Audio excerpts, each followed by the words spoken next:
Hello, I'm Dr. Manda Chiflaro, and on today's episode of the Super Lead podcast series, we are joined by a truly remarkable and exceptional leader who stands at the intersection of innovation, technology, and purpose-driven leadership. Mushambi Mutumba is a seasoned tech leader. He's an author and a globally respected keynote speaker with over 18 years of experience in building brands across Africa and the US. And today we unpack insights from his latest book, The Adaptability Code, where he decodes the DNA of future-ready leaders and argues that a true source of competitive advantage in today's world is not technology, but our ability to adapt to technological changes. Mushambi, welcome to Super Lead Podcast. Thank you so much. It's an absolute pleasure to be here. Thank you for having me. Oh, lovely. Yeah. So I'm told this is pre-launch of your book. It is. This is your first interview of the book launch. I'm right here with you, the first one. Wow, man. Wouldn't choose to be anywhere else, so thank you. That is awesome. Yeah. So you have written a book called The Adaptability Code. Yeah. And we're going to get into the book. Yeah. But before we do that, we're just kind of hear about the person, about the author. Who is Mushambi? Sure. A bit of everything. Okay. And from a bit of everywhere. Okay. From the beginning. Let's start from the beginning. So originally from Zimbabwe. Okay. That's where I was born. My father is from Zim. My mother is actually from South Africa and Botswana, mixed up everywhere. Yeah. And then I moved to the US when I was quite young. Sure. Spent about 17 years So there. did you just okay, my father's Zim and my mom South Africa, and then I'm going to move to the US? No, I was young. So they decided. The family moved. Okay. The family moved. My dad was in technology, and hence my love for technology. I see. Yeah, so he worked for ICL way back in the day, and shipped the family to the US. Lovely. To Texas. Right. Which wasn't so lovely. Same. No, just growing up in the south of the US is a specific kind of experience. Sure. And not always an easy one, but I did enjoy. And so I did a lot of my studies there. I was in the US for 17 years. Sure. And then decided to come back home. Right. And to do what? So it was post-university, post a few years of experience. Initially, I was doing a lot of advisory work in the public health space. Okay. So that's what sent me back. I was managing a bunch of public health sites and research projects across the continent and Asia. That's what sent me back. And a few years of being back here, I really wanted to get back into technology. My dad worked at Apple Computer when I was growing up. No way. Yeah, he did. Did he work for Steve Jobs? He worked for Steve, man. And what did he say it was like? That was a unique experience. So he worked for Steve right after Steve came back to Apple. So he had left for that short period and then came back. So it was kind of the second run of Steve. Yeah. But it was an amazing kind of transition time of shifting from Apple Computer to Apple that we know now. Yeah. Man, I got the privilege of meeting him when I was 12. No way. Yeah, I thought I told you that story once before. Yeah, I may have forgotten, but that's huge. Yeah, so I met him when I was 12. Jeez. And I cried. not just gangster. because I was overwhelmed. Much nerdier in those days. Yeah, man. And so I had a great childhood kind of growing up around Apple, around all their products, and just really got to see it to transition to this brand that we kind of know and love today, which was an amazing experience. Yeah. And so when I got back to South Africa and was establishing and wanting to venture back into entrepreneurship, kind of tech and innovation was kind of calling. So we started my first real business, a business called Altivex, literally around my kitchen table with a few friends. And we're really getting into the tech advisory space, doing a lot of application development, e-commerce. mobile applications in the days where it really wasn't trendy, when it was first starting out. And I remember I used to go to clients and say, you need an application. And they were like, no, man, only guys in business class have iPads. This won't work. So it was hard sales at the beginning. Sure. But then everyone started calling us back after a few years to say, that thing you were talking about. Yeah, can we talk about it now? Can you come do it for us? Sure. And we grew that business up quite a bit to a team kind of 2030 at its peak. No way. Yeah, man, and had a lot of fun. Okay. Building, essentially kind of from scratch. Sure. And then we sold part of that business end of 2019 and exited the rest around the same time. Yeah, excellent. Yeah. And then when we met at some point, you were at Accenture. Yes. Yeah. I took some time off for a bit. After all of that. Yeah. And then a mentor of mine was going to Accenture and he says, I'm trying to build an all-star team. Join me. Sure. And he waxed very lyrical, sold me the dreams as one does. And I thought, you know what, I have never been kind of in that kind of formal employment. I hadn't been in a corporate environment as an employee. Sure. And I thought, let's give it a shot. Okay. And so, I went and I joined Accenture for 3 years as the head of commerce and double hatting with a client role and an innovation role. Sure. And a lot of work, a lot of gray hairs, a lot of no hair, but really enjoyed it. Sure. I think, the amazing thing about the power behind a logo like Accenture is the access it gives you. Oh, absolutely. Being able to walk directly into a C-suite, directly into a CEO's office. That's when you're running your own business, you don't have that freedom and ability. So I think I really appreciate that of the access it gave and the global exposure. Sure. Just being able to tap into really amazing minds all over the globe. Excellent. And then, of course, there's the red tape that comes with being part of a global organization that wasn't so fun and wasn't so enjoyable. So I exited after 3 years. And really just doubled down on the speaking and my own personal brand and my own advisory work. Excellent. And that's where I've been the last few years. Excellent. And I'm really enjoying it. Lovely. Yeah, man. So at least this I know, that writing a book is incredibly painful and it's long and it's... And I've always wondered, at least for you, what is happening in the world that made you kind of pour your hours and necessitated this book, The Adaptability Code? No, it's a really good question. So my first book came out 5 years ago. Right. Yeah, it's called Tech Adjacent. Okay. And the premise of that book was I was trying to make technology less intimidating. Okay. Because I think sometimes it can be this overwhelming thing, right? And so we wanted to make it less intimidating, and the premise of all that English was tech is too fast to keep up with. Sure. But you can't also afford to ignore it. Okay. So how do you stay in close proximity? How do you stay adjacent? So we unpacked how it works, how it relates in an African lens, because telling those stories is super important. And it did really well. And I think it helped my speaking, it helped my advisory. And as you know, it's that grunt work, it pays off. Yeah. But then when I started writing the second book last year, I wrote 90,000 words of another follow-up to that book. Sure. And in December, I threw it all away. Huh? Yeah. Tracy, our publisher, was not very happy with me. But I thought the world doesn't need another book about technology. Wow. Right? There's so much takes. It's changing literally every minute. Yes. Does everyone need another textbook about where tech is? Sure. And in 2 months, will it be relevant? Sure. So I said, no, man, I can't publish this. Okay. And so I thought really long and hard. And what came up is what doesn't matter, what's not going to lead your survival, your growth is technology. Technology is just a tool. Sure. It's always going to continue to evolve and change. Yeah. What do we need in order to actually survive and grow? I see. And what came out for me, just kept ringing out, was we need to be able to constantly evolve and change. We need to build up that muscle, that ability.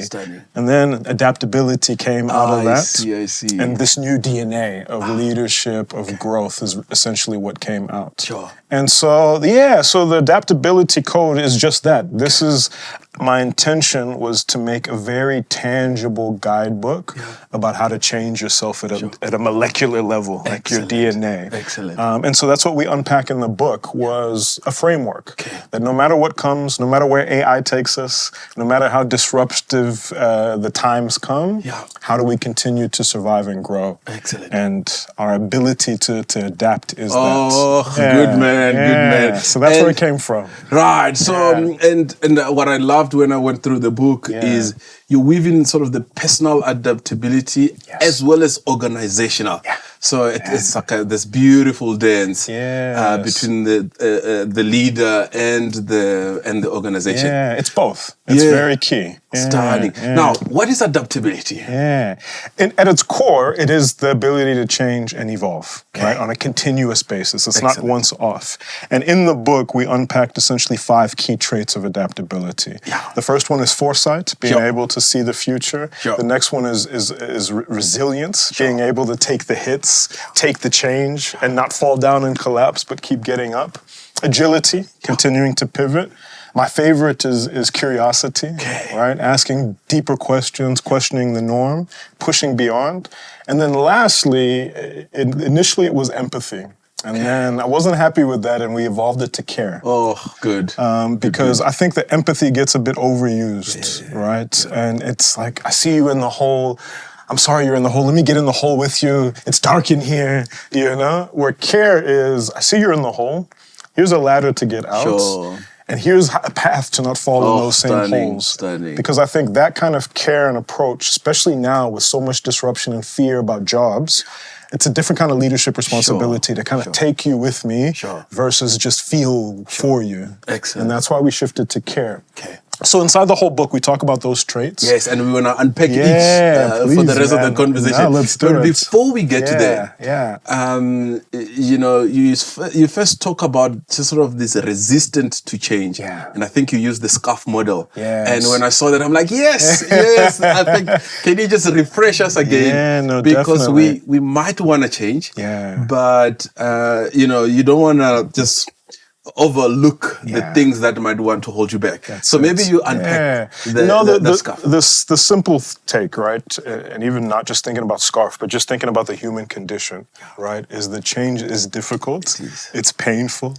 It hurts. It's unfamiliar. We don't want to do it, right? Even if I told you to brush your teeth with your left hand if you're right-handed, like it just feels uncomfortable. It doesn't feel natural. And I think the human condition is change averse. Survival is change averse. And so what we start with, and the reason to your point about the personal and then the organizational, is that every element that we try to do is like behavior and inner first. Then I can talk about tech. Then I can talk about AI. Then I can talk about where things are going. But if I haven't broken down that initial layer of why you need to just be comfortable with change, why you need to accept the unknown, then there's no way I can tell you about the benefits of AI. You'll never accept them. They will never feel comfortable. They will always be intimidating or scary. And so what we tried to do there in that chapter... And I must tell you. Yes, please. We've got Rulani in our team. She's like...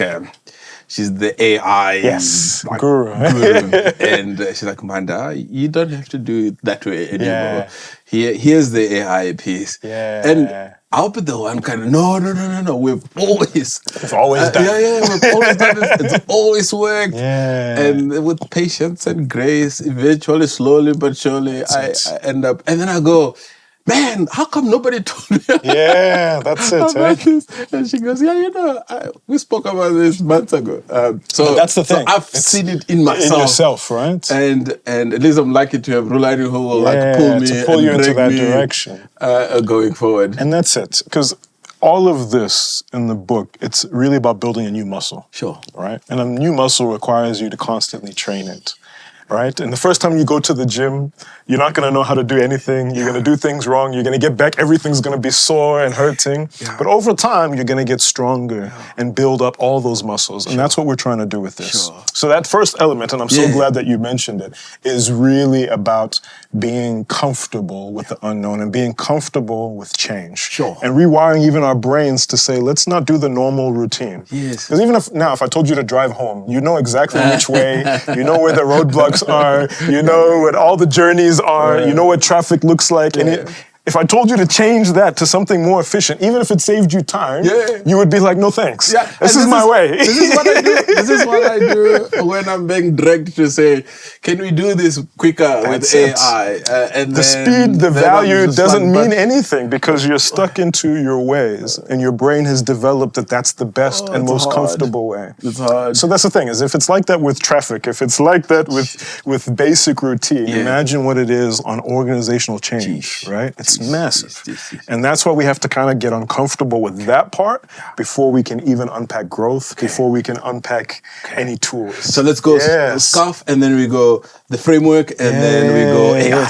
Perfect. So in terms of the framework, it's essentially the 5 pillars that I mentioned, right? Yeah. It's first and foremost foresight. Yeah, so let's unpack that. So how do I see the future before it arrives? What what gets in the way of that? 100%. And what might I do differently? How do I do that practically? The very first thing is to listen. Sure. Just to listen. Okay. Right? Oftentimes we don't do that well enough. We don't listen to our clients, don't listen to our partners maybe. But we don't listen to where the industry is taking us. And there's always signs, right? Sure. There's signs on people's behavior, consumer behavior, along hyper-personalization and hyper-convenience. Those all predict what we kind of want. We want our package today. Sure. I don't want to wait 5 days for it. If I order it, as soon as I think of it, it must be, you must even tell me what I want before I want it, from just a consumer standpoint, right? In terms of the way we consume media, the way we consume content, that we purchase. All of those things can kind of tell you where technology and business is going, right? If you just think about the listening. Right. And so the main thing for building out foresight is just building out the tools that we have to listen and to listen better, right? One of my favorite stats, and I was literally talking about this on Tuesday with a client, is 90% of data in organizations goes unused. 90%. So we have all this, we have wealth of data, and then we don't do anything with it. And there's so many opportunities to ask better questions and to listen better with all that data. I can imagine like a telco or an insurance company or a bank. Yeah. If they are only using 10%, how might they become if they tapped into that's exactly 90. That's exactly it. But think about your own experience with the bank, for instance, right? Does your bank do a good job of knowing your car, your bond, your personal account, your rewards, your loyalty? Those are all fragmented and disconnected. Why? Because they're really not listening to all the data they have. When they call you, they should say, sir, we already know this is your car, this is how much you're paying on insurance, we can offer you this is how much it's linked to your personal health or whatever. We know all these things. This is how your December's going to be, so start thinking about it early, right? They've got the data. And also they see me buy stuff everywhere. Every single day, right? So they could almost like customize products all day long to say, you specifically, we know this is you and this is what matters to you, right? They know where I am because now I'm buying things in Cape Town and now I'm in Limpopo. That's it. Jeez. So there's a perspective of you're a different kind of consumer than just your salary range, right? Which is what all the information that they're currently thinking. That's it. They're like, you're just this. Whereas there's all this other data that can be helping them think about better solutions. Because the day that a more innovative bank comes and says, Manda, we know this, and this about you, and let's offer you this, you're going to switch. Sure. And I remember at one conference we were both speaking. You spoke about just this hyper-personalization and how the likes of Netflix are kind of like taking This is into true. that Yes. You're so right. And it's a perfect example because Netflix and foresight go kind of hand in hand, right? They spend billions and billions of dollars of just understanding you, right? And if you think about it, as soon as you open that app, it's got a great job of predicting exactly what you want. Some of what they want you to watch, but a lot of it is exactly your page versus your wife's page, your kid's page, the helper's page is very different because they know you very well, and they spend a great great deal amount of programming based on those needs. So they say, hey man, you know what, there's this many people interested in F1. Let's, and racing. They thought about that 5 years ago. Like, okay, we tested this car show, we tested this reality show, and there's a segment here that's telling us that we should spend in this space. So they think, use that data to predict with something like 84% accuracy what people are going to want to watch. 84. Right? So then you watch it, you're happy, you continue to spend, and then I remember you spoke about that virtual the spiral, the cycle continues, right? And so that's the value of data. And the reality now, more than ever, is every organization, no matter how big or how small, has the ability to assess that data. Right? Because of AI, we can put in all your podcast hosts or guests to date. We can put in all your advisory clients to date and come up with a lot of key data about the clients that actually come to you, the problems that they want to solve, what all your guests happen to talk about that maybe you don't think about, right? How that performs to your audience. And Roland is not I'm sorry. Then I was still good. No. I want to choose my guest. But there's lots of data there about what the perfect guest is, right? And the perfect amount of time that you should be having, what conversations and what kind of questions. No, and then she will suggest these things. I'm like, no, but I've always chosen my guest. I call them up, I dial them, and this is how it's always worked. And there's still value in that. We mustn't get rid of it and just completely outsource it to the machines. But there's so much value in the data and what it could teach you. Right? I mean, on YouTube in particular, they tell you kind of in the first 30 seconds about what's valuable. And big content creators like Mr. Beast, that's what he assesses all day long. What's that first 30 seconds? The 90 seconds, when did I lose them? When did they leave my video that was an hour of this? And he uses that to then plan all the other content, right? And that's why he's worth billions of dollars now, right? It's because he's using the data. So foresight is really just about listening better. That's the first one. That's the first one. And then the one. second piece is resilience. And a lot is said about grit, endurance, and all of this. And I just wonder, how might we kind of build this muscle? So an example I really love to use here is my father's favorite statistic in American football. It's called yards after contact. Right. And the premise of yards after contact is that they didn't measure this stat for a long time in the NFL, the National Football League. But when they started, they realized that the greatest running backs, the greatest players had this great yak. Right? Yards after contact. And what that meant is that the first moment I'm running down the field, the first moment I get hit by an opposition player, right? How much further do I go after that first hit? Wow. Right? And that's what, and it was an incredible statistic. Right? And so some of the greatest players, Walter Payton and the like, they had the ability to take the hit, take the knock, regain their balance, and just go a little bit further. Right? Sometimes carrying a few people on their back, right? Rugby is the same, right? If you think about how many hits guys take, and then what they really push to get over that line, right? So yards after contact. Yards after contact. And that's resilience. And that's especially key not only in business, but in life. Mike Tyson has that crude quote that everyone has a plan until they get punched in the face. We're all going to get punched in the face, all of us. Hopefully not in a violent way, but in business, we've all taken those knocks, right? In leadership, you take those knocks. And it's only coming faster. You'll develop some program, some tool, and then tomorrow AI has now replaced it, and you're like, what happened? It's only coming faster. So we have to get used to, because a lot of people think leadership is about avoiding the challenges. Right? Avoiding all the bad news. It's impossible. You can't. So you can't spend life just dodging.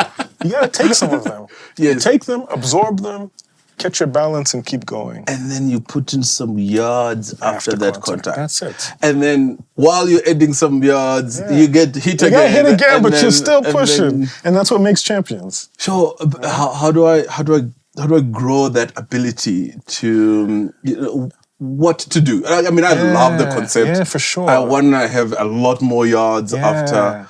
So I think the plan there is assessing what happens when we fail.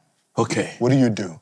What are the behaviors that you do? Do you go into a little hole? Yes. Do you moan? Do you grab a glass of wine and some ice cream? How long does that failure keep you down? Sure. Or do you have habits to say, okay, when I take a knock, this is actually the first person I call. Sure. This is how my team huddles to talk about what happened and why we might have made a mistake. And then we start thinking about what to do differently the next time, versus the bad behaviors, right? And it's those little tweaks to say, all right, I can actually build up a playbook for resilience. Anytime I take a knock, this is what I can do. This is how I can shift my behavior. I don't make that call, I make this call, because this is an encouraging call. This call takes me downhill. We can reframe the conversation and not run into the room and say, hey guys, you messed up again. It can be like, hey, what can we learn from this? Sure. Right? Sure. All of those things can balance and again build up that muscle. Okay. Right? And what I like in the book is you've got these reflective questions. Yeah. So what I've found is it's a little bit more like it's not a fast. You don't have to rush to the end of the book. You kind of you have a conversation and then you pause, you reflect, and then maybe like you're saying, figure out what now is my playbook. That's it. That's it. Wow. And I'm so glad that you called that out and noticed it, because in order to make it tangible, in order for this to be a book that you can return to, that's why we added all those frameworks and the tools and the questions. Because again, it's something that you build over time. You don't read this book once and then you go, I'm adaptable. I'm good. No, it's like, okay, cool. Oh, what did that one thing say? Or what did that other leader do? And we try to put a lot of examples and case studies as well to say, how did other organizations do this? How did other leaders do this? How did they build that muscle? How did they, take advantage of yards after contact, right? So that's the one. So resilience, we're going to all build that. Let's talk about the art of pivot. Agility. Yeah, man. I think this one is probably the one most people are familiar with. Right? This is just the ability to pivot and pivot quickly. Okay. So this happened, failure happened, we're now okay with failure, we built an environment that's comfortable talking about mistakes. What do we then do with it? Sure. Instead of keeping it on the shelf and be like, hey, we failed that time, we don't want to try it again, agility is like, let's pivot quickly. Sure. Let's test out what we learned. What the challenge sometimes here with agility is, you get people that get praised for kind of pushing through the odds and sticking with it all the way. And then you also get people that get praised for hitting like a wall and then they go, okay, maybe that's not the path, we turn left. And I just wonder what the balance is. If there is if there is one. I think it's a very good question and point to say, how far do I keep pushing before I need to change? Because sometimes we go too far and don't want to change at all, and that has a cost. And then there's the that's cost. Also natural. Yes. As we spoke about earlier. Exactly, it is. But then there's also a cost to changing too often, right? And not sticking it out there enough. So I think you're right, is that the nuance of agility is that at certain points in time when you hit that wall is being able to make adjustments. Sure. Maybe not to turn 180 degrees, I see. But maybe it's incremental adjustments to say, okay, this part didn't fail. This part failed. We don't throw away the entire business case. We don't throw away the entire podcast studio. We're like, all right, let's adjust that camera. I see. Right, let's adjust the lighting. Stunning. Right, let's get better mics. Stunning. Let's try a different backdrop. And it's little things, little touches. Let's shift who we're targeting. Maybe that's it. Sure. And that's the agility component. It's like sometimes small incremental shifts. It's not it doesn't have to be the big changes. Moving from studio to that's building not agile. Agile and literally being agile is being able to move lightly and to stay on your toes. Right? If you're making big shifts, now we're turning an elephant, and that's a slow burn. Now we need to stay like this, and that's the benefit of agility is teaching. Okay, how do I make a bunch of quick changes here?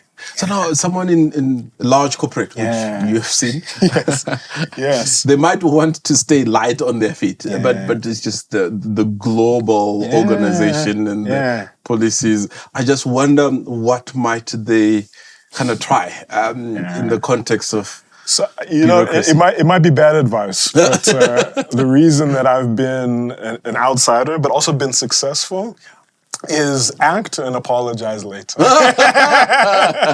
Right? Is that when I was recruiting for the previous organization, I used to say, I don't want you to be like this place. Sure. Right? I'm not teaching you to be an Accenture person. Sure. I'm bringing you in because you're an outsider. Excellent. Because you have a different way of thinking and doing things. If I just get this homogenous group of people that all think and behave the same way, we don't grow. Sure. The organization doesn't grow. Our clients don't grow. So by intentionally bringing me in and bringing another team of ragtag outsiders that weren't the traditional consultant, we were able to try different things and push the bounds a little bit differently. And it might have stressed a few people out, but it also made us incredibly successful. Excellent. Right? And so I think the cost of not being agile, right, especially in a big organization, is greater. Sure. And so we have to learn how to embed those principles. Otherwise, you're going to fail and you're going to crumble from a high mountain. Because these newer competitors tend to be smaller and then more nimble, more agile, while we are still waiting 4 months later for the committee to sit. That's it. That's it. You know, so I used to say, guys, let's make this decision now. What's the real risk? Yes, you got to be responsible and not throw all risk out of the window. But you should say, let's just make a call now. Okay. And so every now and then I'd get called into an exco to have to apologize. But then I'd say, guys, but we won. Oh wow! Right? Okay, right? Okay. And so that's the opportunity. Is that you have to kind of pull, particularly in big organizations. Otherwise, if we continue to stay homogenous and the same, the risk is too high, especially now, right? Because the big logo is not enough to carry you. The big brand, the big P&L is not enough, right?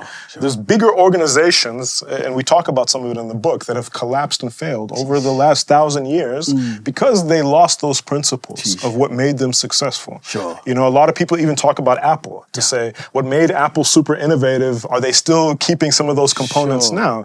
It gets harder the bigger you get to remain a startup, to remain small in thinking when you are 800,000 people strong, right? You got shareholders and a different kind of P&L to worry about. And quarterly, you see, so investor updates. That's exactly it. And I think that the organizations that do a good job of pulling back into where what got them to that element by staying small, nimble, entrepreneurial in mindset. That's what makes success. Lovely. So we are unpicking the framework. Yes. Starts with foresight, goes to resilience, it goes to agility, and now it's coming to your favorite, which is curiosity. Yeah, tell me about curiosity. Indeed, man. This is really just about asking better questions. Okay. Right? How do I do that? The reality is we're really good implementers. Okay. Right? We implement. We implement an improvement from last year, from last FY, from last quarter. We implement something we learned at another business where we worked previously. Hey, I know I tried that before, or in consulting, I have a slide for that. I have a framework. I have a framework. I have a tool for that. Right? We're great implementers. We've got this baggage of years and years of experience. Insight. But what we don't do well at is experimenting. Right? We don't try brand new things very often. Like if you think about it, when was the last time you tried something you had never done before, never heard of, and you're just like, hey guys, let's give it a shot. Right? Clammy. It's calling them out, right? We got to. But that's what unlocks curiosity. That's what unlocks real experimentation. Right? Is not just testing failure and testing new ideas, but it's just asking different questions to say, if we did this completely different, what would it look like? Right? What's the art of that possibility? Because typically we play it safe. Because what we started with change and fear. We're like, okay, I'll try. And just the comfort of it all. Wow. So curiosity is about embedding that push that says, this isn't enough. What if we pushed it a little bit further? A little bit further. And you can do this personally and at an organizational level. That's it, right? In an organizational level, it's maybe building the environments for that safety to happen, for us to test some new ideas, right? Because typically, every organization says, if I walk into any C-suite, do you want your teams to be innovative? Yes. Do you want the most innovative products? Yes. Do you want the failures that come with that? No. Right? They must just innovate responsibly. Like how? It's next to impossible. So the question is, how do we build safety for that to happen? Sure. And you do speak about psychological safety That's it. in the book. Yeah, because am I going to try a brand new idea if the guy that did it before me got punished? Sure. Right? If Monday came in and it's like, hey guys, we're going to try this. It didn't work. And then they're like, hey, Monday, about that demotion. KPI is not met. Right? No, you're just like, I'm not going to try that. Sure. I'm going to stick to what's safe. And the thing is, in most corporates and most organizations, you ask guys, do you know what it would take for us to be more successful? For us to make 20% more revenue? Everyone knows. Sure. But they don't want to do it because it's too risky, right? It's too uncomfortable. And they fail and... and they're punished, or no one's ever been incentivized for it or rewarded for it. It's never felt like we can push another and ask another question in that exco meeting, right? So no one wants to. I'd rather play it safe. I'd rather stick to what we know, even if I know it's a bad idea. Even if I know we're not going to grow. We could stay here for 15 years. You know? And sometimes people are afraid to be labeled with that project. Of course. He's the guy. He was that guy. He was that lady. Remember what he did? No one wants that. He launched that app and it look what it nowhere. did. But then on the converse side is that if you look at the most successful organizations and businesses, right? They actually do a tremendous job of incentivizing and rewarding curiosity and failure. Right? I was speaking on Monday to the CEO of Discovery. Right. And it was an amazing conversation. And what stuck out is that he said their value is about putting people in the best position to be their best selves. Right? That's good. And you talked about, from a change standpoint, an operational standpoint, from an environment standpoint, all the things that they do inside that business to bring out your best, most creative self, right? And that's why they launch the products they do. That's why they're innovating the way they are. And that's why their employees are happy to be there. It's hard to poach. It's hard to poach from there because they feel like, no, man, in this environment, everything around me, from operating model to title to KPIs to the investments that they make on tech and whatever else is bringing out the best of them. Right? Versus other organizations where they're like, do it this way. Here's our big rule book. This is how we do things here at Company X. Do it this way, and you'll be measured on how closely you can behave like all of us. Right? Wow. Okay, so we are unpicking the adaptability code framework. We start with foresight, resilience, agility, and curiosity. And I think this one is probably the most powerful. This care one, leading with humanity and accountability. I think this one, I'm sometimes talking to myself when I write, right? Is that care is so important, not just from an emotional standpoint, but it comes with responsibility. It comes with accountability. When I care about you, I want to put you in the best position to win. When I care about you, I want you to hit your KPIs. When I care about you, I'm cognizant of the threats to your job and to security for you, right? I'm cognizant of all the stuff that we said about change and why it's so hard. But at the same time, I've got high standards for you, right? If you think about your kids, right? You care about them deeply, and when they don't perform, you're like, no, man, it would be irresponsible for you to say, it's fine. Like, how did you do on that math test? 40. 30, 20. Okay, come, let's go play some sports. That would be irresponsible. Right? So good parenting and good leadership says, okay, I understand. Maybe we didn't work hard enough there. Maybe you're struggling. What can we do to get you to 60 or to 80? That's care, because it's intrinsic responsibility in your growth. And I think sometimes we can separate that as leaders because it's just business. Not a family here, we're just a business. And we forget that we need to also carry people with us. Right? And now, I imagine this is somewhat supposed to be natural. What gets in the way? Fear. Right? All the things that we said. The fear of like, now I'm your guy. Like now they're all looking to me to lead them in this way, right? Or now because of responsibility, what if I fail them? Right? Or I've got too many other things to focus on with growth. And busyness and all the rest of it. You know what I mean? And that doesn't matter. But I tell you what, you'll remember in your entire career, not the places you made the most money, not the places where you hit the most KPIs, but the leaders that cared about you the most. You'll remember them by name. Even if it's 25 years ago. And typically you can count them by hand, which is worrying because you will have worked for so many leaders and then you can only count the ones that that cared. Yeah, it's so key. I literally, this week, and I was looking for him on Facebook, I was thinking of my grade 8 history teacher, Mr. Smith. And I found him on Facebook, Shame, still going strong. But I don't know, I was just thinking of him because I was horrible in his class. I was a naughty student and I wasn't good, but he always went the extra mile to say, you can do better than this. You can do better than this. And he made me a better student. Like in the moments, I hated him for it, but he really made me not only a better student, but a better man, because he always was like, you know what, like I see behind all this and the jokes you're telling, but you can be better than this. And he's like, I'm pushing you to. And he always spent a little bit of extra time. How many years ago that I'm still thinking of this man and his impact on me, right? And I think that's the power of care. That's the power of that extra effort of people that pull you along. You remember those people for a lifetime. And the lessons that they give you, you remember for a lifetime. And I think sometimes in business and thinking about growth and hitting targets and targets and targets, we forget about that element to say, no, we must also not get stuck in just the emotional side and just empathy, which I think sometimes has been misunderstood to just care only.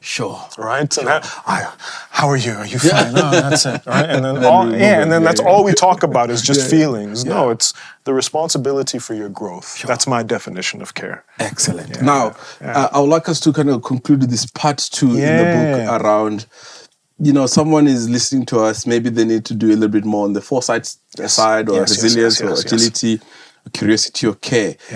What could be a couple of things they can just start, or if we were just to summarize and say, hey, maybe these are 2-3 things to reflect on. Yeah, for sure. Firstly, they must buy the book. Yes, this is it. This is it. Yes, the adaptability code. That's it. No, I think that again, I think is firstly understanding that the work is inner work before it's outer work. Excellent. Right? And in order for you to be comfortable with growth, you have to understand where you are right now. And that's what we try to do with this book. Is to go through those exercises, those tools, those toolkits to do that. And to be frank, I mean, we've got a bunch of free toolkits on the website right now that people can download. There's a scorecard that people can do to assess how adaptable they are. Excellent. And it'll spit out and say, here's where you need some work. So sometimes you won't know exactly which trait you need to work on it. It's not all 5 all the time. Sometimes it's 2, sometimes it's 3. So we got a scorecard that spits out and says, this is actually what your adaptability score is. This is where you need to focus. And here are a couple free tools that you can download and free tangible examples of inner work and teamwork that you can do to work stunning. Right? So step number 1, buy the book. Buy the book. Step number 2, do the assessment. Do the assessment. It's free, 10 minutes. It's right available on my website, on mushambimutuma.com. If you go under free toolkits, it's right there. I like the free side of this website. Okay, so now we're going to just kind of go a little bit around leveraging tech for scale. And maybe just kind of talk to us about that. And if I was to, for instance, at least where we're at, we're thinking about scaling the work that we do. So I can just get free coaching right here. That's the plan. That's the benefit of friendship, right? No, so I think for me, I'm still a techie at heart, right? So we couldn't talk about the leadership of the future and the future of work without talking about tech. That's where we are. So if we've now got this baseline of we understand change, we understand why we're resistant to it. Now we've got some tools. We're feeling a little bit better, feeling a little bit more muscular, right? Where to now? And the power of tech is it's an incredible amplifier. Right. Okay, good. Love that. It's an incredible amplifier. We can't take advantage of that amplifier if we didn't get more comfortable with change and disruption. So we had to get adaptable. But now, if you look at the role of tech in our lives, it's to make things easier, better, different, and now faster. Okay, you're not gonna go slow there. Easier, better, different, now faster. Good. So that's tech. That's in its simplest form. Lovely. It makes things easier, makes things better, makes things a little bit different, and now it makes them faster. Stunning. You can add cheaper to there, more efficient, who knows, right? There's a long list of tech's value. No matter the tech, AI or not. right?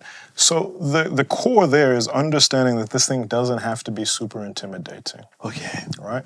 The example I often use is I relate it back to Tony Stark in the story of Iron Man. Yeah. Right? Amazing billionaire, eccentric guy, gets kidnapped, has to build this costume in the back of a cave to fight some bad guys, and he builds this Iron Man costume, right? And then comes out and fights the bad guys and decides to become a superhero. Yeah. But the takeaways, and that's the super short story, because everyone knows Marvel, right? Yeah. The takeaways, though, is that if you relate your life and business to Tony Stark and Iron Man and technology, you without tech, you without AI, is Tony Stark. Sure. Successful. You're doing very well. Sure. Manda, you've had a great career. You've been on many stages. You've had some good success. Yes. Right? But you with AI, you with the latest tech. Oh, so good. You're Very Iron good. Man. Oh, Right? You're Iron Woman, Iron Person, all, Yes. all protocols, right? Yes. There's this literal suit that you put on every single day I see. that allows you to fly.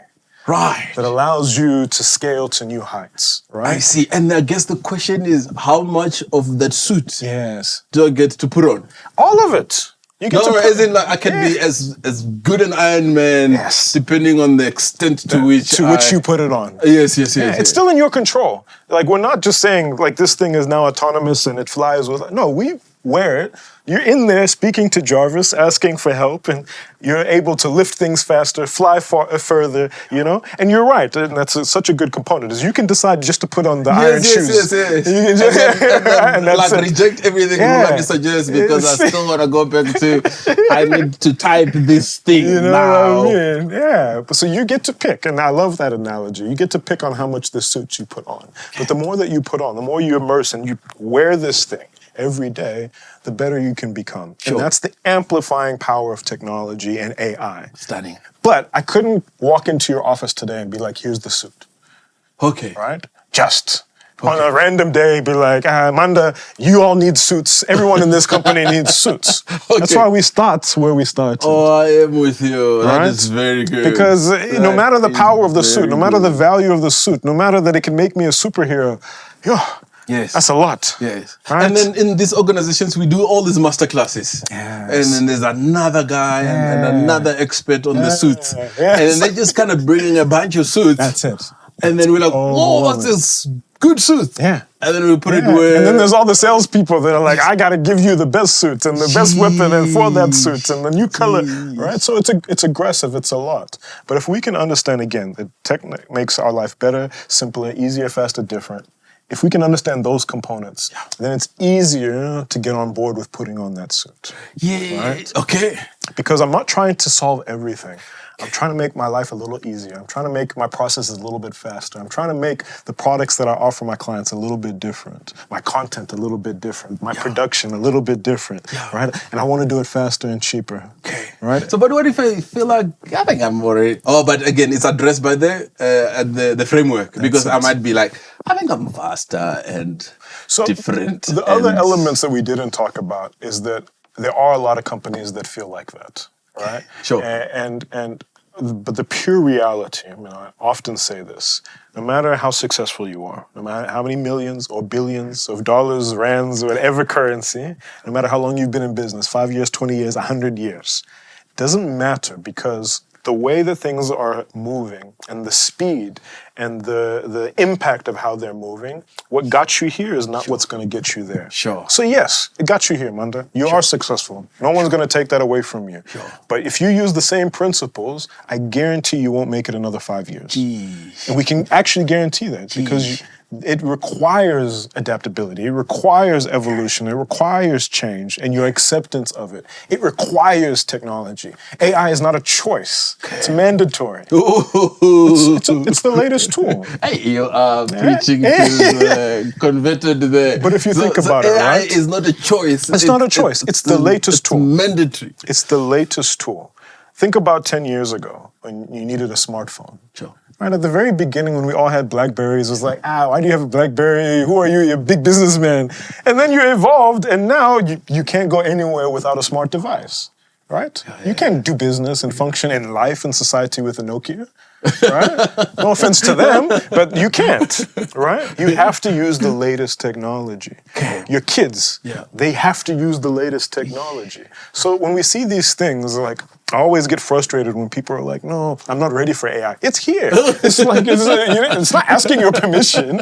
It's already here. And actually, you are using it. You're using it every time you turn on Netflix. You're using it every time you get into Gmail. You're using it every time you open Waze. You're using these are not new things. Sure. Maybe ChatGPT is new. Sure. Maybe Gronk is new, right? Yeah. So I must tell you about AI. So every now and again, I kind of feel like, okay, I've got my tools. Yeah. And then it's like, there's another one that's better. And then there's like another one. Yeah. And then there's like deep research. And then there's this and then that. Yes. How do people keep up? Yeah, fair. Very fair. So I think the first reality there is that you can't get all of them. You can't, or you can't. It's impossible, Okay. right? There's too many. Yes, As we are speaking, there's something being announced. And between our conversation and when this is released, I know you told the guys tomorrow, but when this is released, I guarantee that there's going to be another change, right? That is better than the one I was now comfortable with. And this is why we have to be okay with change, because it's constantly coming and faster and faster and faster. But my main thing is just start with something. Just play with something, right? Talk to ChatGPT. Ask it basic questions to help you with your kids' homework. Ask it questions about what you're thinking about. Tell it, hey, I'm thinking about this thought. Help me think about this in a new way. Don't use it just to write LinkedIn posts for your page, but use it to push you. That's the value, right? I'm like, hey, does adaptability actually make sense? Is there another way I should be thinking about this? Is there another way I should test this thinking? Or I'm speaking to this client tomorrow. How do I think of this example that I previously had? Is it relevant for insurance? Is it relevant for banking? Is it relevant for an automotive sector, right? That's how we use it, is by constantly playing with it. The tools are going to keep coming. That's where we experiment. We practice some curiosity. Every now and then I try something brand new. Every time and then I'm like, oh, I heard about this. Let me play with it. Oh, that's a little bit too much. Or this one I'm comfortable with. And over time, you get better. But I don't think it's possible to get on board with every single tool and adjustment that happens. All right. It's too much. And the pace is too high. And then where do you typically go to find some of these newer tools? Like, is it just following a couple of pages, or is it following Mushambi? Yes, I think there's a few creators that I follow online. There's a few pages that I follow. But the main thing, actually, is one thing that I do every Monday. Every Monday. I speak to ChatGPT and I say, in these 3 areas, give me the latest news, or give me the latest insights. What came out in the last week that I should be aware of? Right. Sometimes it does a good job. Sometimes I have to take that over to Google. I have to, you gotta see, because sometimes they can be a little bit biased. But I ask the tool, and it's conversational. It's conversational. And I think the great part about the work that we do in the consulting space, the advisory space, and the speaking space is that I'm constantly in front of new clients. I see. And one day I'm with IT leaders, the next day I'm in insurance, the next day it's automotive, the next week it's going to be lubricants. I don't know anything about that space. And it might be tempting to use like the talk that landed last week. That's it. And you may want to kind of carry it forward. That's it. But the encouragement here is that we must be experimenting, pushing it a little bit more. Pushing further and being open, because things are happening so often. If I go up on stage and I use an example of technology from a year ago, right? From 2 years ago, people are going to call me out immediately. I thought you were an expert, Mushambi. I thought you were a leading tech guy. Right? So I have to also, I think that's what pushes me to constantly keep reading, constantly keep absorbing content and thinking about where things are. So, and I think that's the case for all leaders right now. Okay. So as we're bringing it sort of towards the conclusion, what do you hope to see in the world when, let's assume, the whole world had a copy of this book and, everything went well. This project was the ultimate success. Yeah, man. That's such a good question. I think I'm incredibly proud, almost emotionally so, of this body of work. Oh, lovely. Because I believe it's needed. Yes, Yeah, yes. It was just not another book to write, to maybe make some sales, get some speaking gigs. I really, every time I'm speaking to people, I'm so glad when people are nodding. And agreeing, right?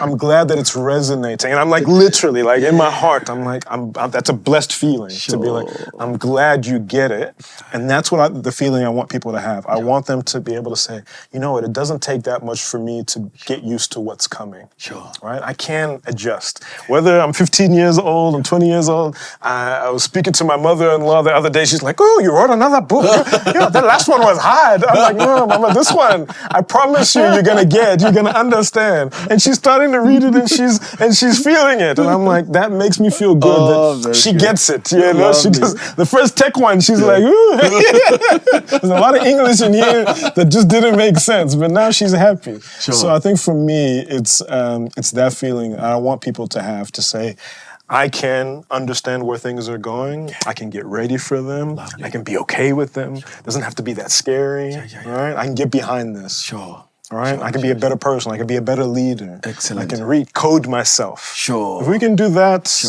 I'll be super thankful. Oh, good. Yeah. Now, you said this is pre-release? Yes. So, at least from what you know, where will people be able to find these books? Everywhere books are sold. We just released on Kindle, on Amazon on Friday.